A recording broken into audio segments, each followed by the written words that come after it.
I-frozen na natin to. Kunin natin to mga meat dito, guys. Kasi, tinanggal ko na to, guys. Ipapang na to, ipapang. Mga karne dito. Yan. Bye.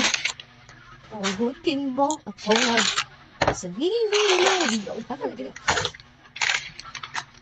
No, ice. Okay. Ay, pinawa. Apa?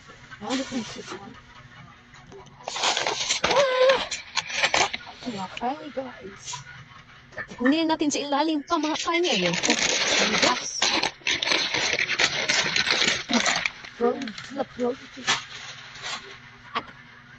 There. At ako'y nilalamig ng aking kamay. Magtanda. Yan. Kaya dito pa. Lagyan natin ng dito sa labas. Yan.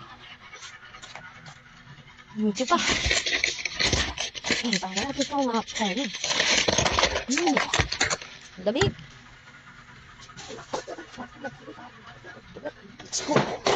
Nahulog pa. Ang lamig. Nahulog pa yung ano. Lamig. Yun na there. Hindi ka lang. Thank you. Nalagyan mo.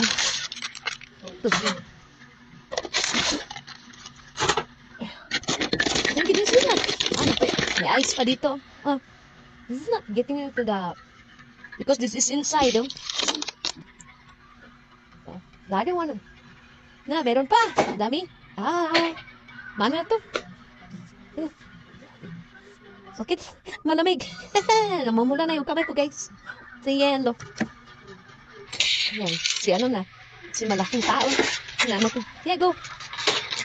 Oh, my hands. Cool. Masyadong, ano na. Ito, lagyan mo.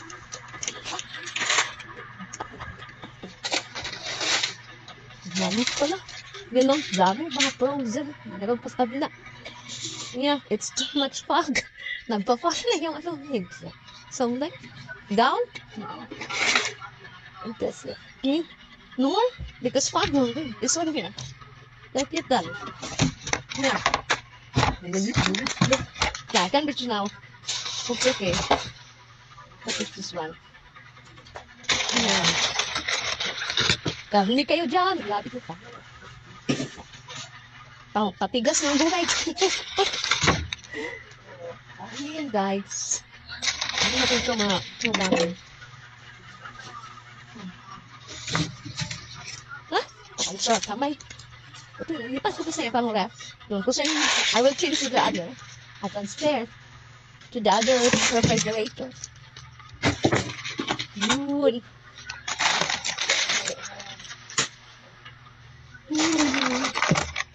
Kabila. Uy! Damig.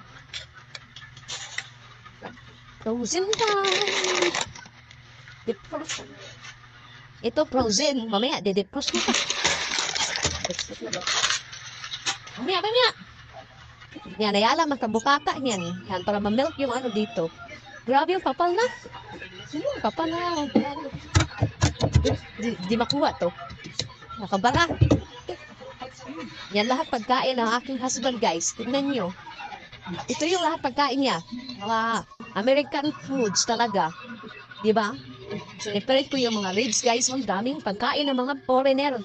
Grabe, guys. O, yan. Tapos na kaming nag-harvest ng aming ano dito. Dami pa.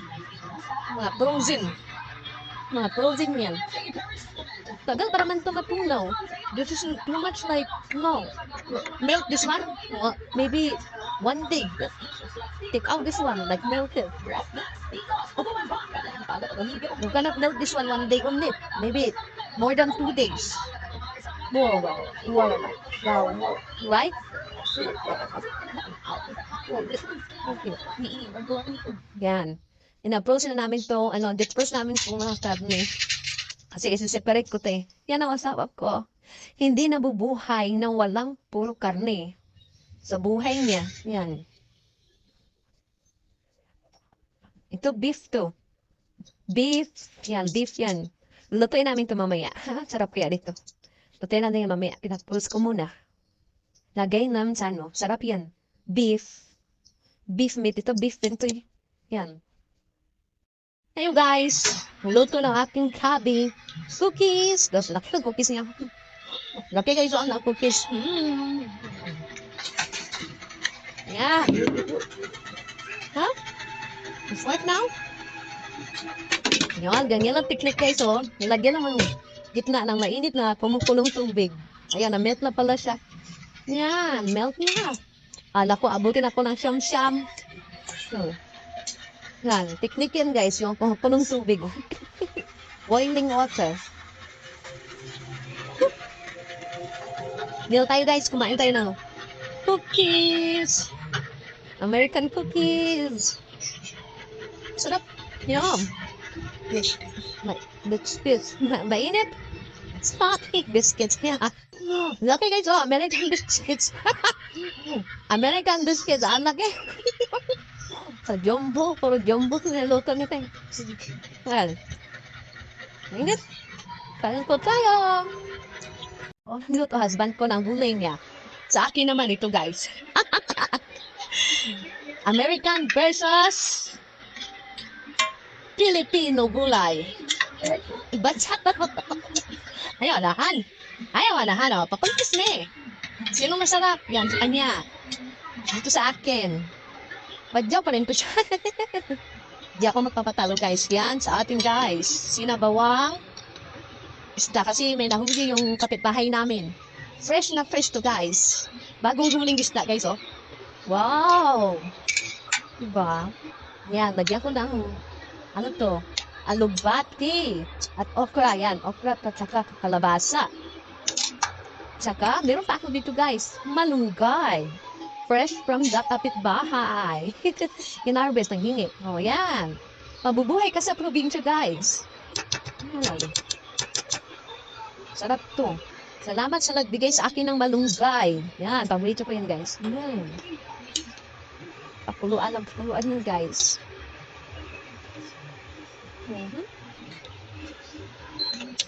Yan, sarap na. Ang sarap guys. Fresh na fresh lahat to guys ha. Bagong harvest. Yan, alugbati rin fresh rin. Galing na harvest. Napagkain ko to guys fresh. You done this one? Oh, dito yung gulay niya. Cabbage. Yung mamahaling cabbage guys oh. Yan, yung violet. Mahal yan. Sarap yan. With bacon. Kain sa kanya. Oh, saan kayo?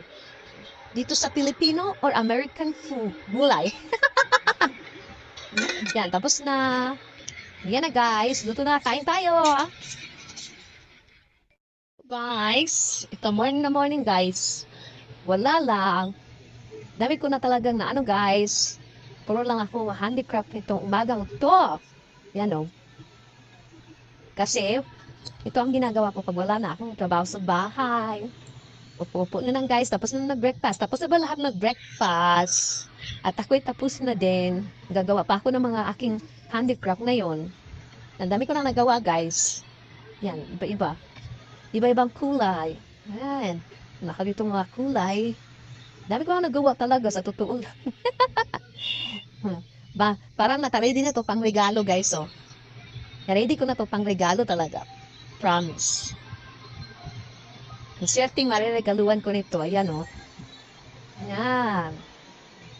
Ito tapos na talaga. Hindi ko na lagyan ng ribbon. Kasi iba naman siya ng design. Para hindi naman nakakaumay. Ayan guys o. Makalat ako dito guys sa aking ano. Pero, ayan. Doon na yung sa iba. Yung mga plastic nakalagay na yan doon. Parang ano na yata nagawa ko dito guys. Mahigit na yata. Maybe 30,000 naman. 30 plus. Ganun. Sa araw ko ba naman gawa dito sa bahay. Ayan. Ito naman yung aking bagong kulay. Ito, maganda tong green.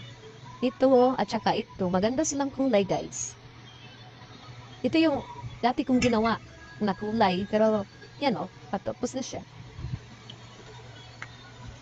Dito. Ayan, guys. Gawin nyo rin to sa inyo, ha? Sa inyong bahay, guys. Kasi, nakakatuwa. Ano talaga, buting-ting. Maganda, no? Panghanda yan, pang regalo yan. Sa mga manis. Alam niyo mga mamis, mahilig sa ganito. Diba? So, very nice. Ito dito naka-plastic. Binupod ko na to kasi special to eh. Yan, binupod ko na yan guys. Maganda to. Ito yung usa. Doon ako dito, ano. Ito lang. Yan. Ganda. Ganda yon. Yan o. Oh, ano talaga guys. Pang regalo talaga to guys. Yan o. Nagkatuwa lang ako sa pinagagawa ko guys. Yan. Pang regalo ko talaga yan. Yan, tapos na guys. Ang cute nila lahat. Grabe na to. Diba? Yan. Pag wala akong ginagawa sa loob ng bahay, ganito ako guys, nagbubuting-ting ako dito. Ang dami ko na nagawa pala. Kaya yan, ito, iba naman. Iba naman siyang size. Dami ko na nagawa. Iba-ibang kulay, oh. Diba nakakatawa to? Tapos na rin to. Lagay ko lang dito sa, plastic ko. O, diba? Very unique. Gawa pa more. Yan. Flex ko lang yung binubutunting ko, guys. Okay? Ayan na. Nagpapalambot ako, guys, ng baka. Ng baka. Ano ko? Nalambot na ba to? Ayan. Habang nagpapalambot kami ng baka, ito naman karne ng baboy, imamarinit daw ng husband ko. Kaya itong manok, imamarinit niya ito. Hane! Yan, takpan mo natin ito guys. Habang tinatawag ko ang aking husband sa taas. Kami na sa bundok. Wow. Yan guys, kape muna tayo. Kape. Pagod na ako. Kape. Pagod. Pagod ang mukha ko. Tuwing niya ito lahat. Grabe. Sabi ko magtira sa akin. Gagawin peso. Doon ba?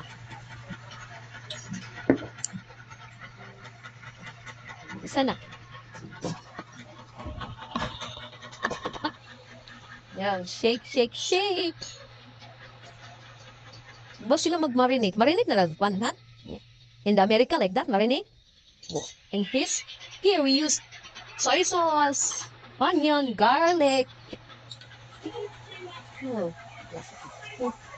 Which one? Lulaki pa naman yan, no? Jumbo din. Jumbo hotdog, kaya mo pa ito. Yan. Busin niya na ano. Yun ang marinate niya, marinate. Yun ako muna itong aking aking karning baka. Baka sakaling luto na siya o lumambot. Kaya baka sakaling lumambot. Lambot na ba to? Di pa? Di pa siya lumambot. Kailangan palambutin pa yan guys. Hindi na ginamitan ng pressure cooker kasi pwede lang naman siya. Yan. Palambutin lang yan guys. Yan. Asawa ko mahilig sa grill.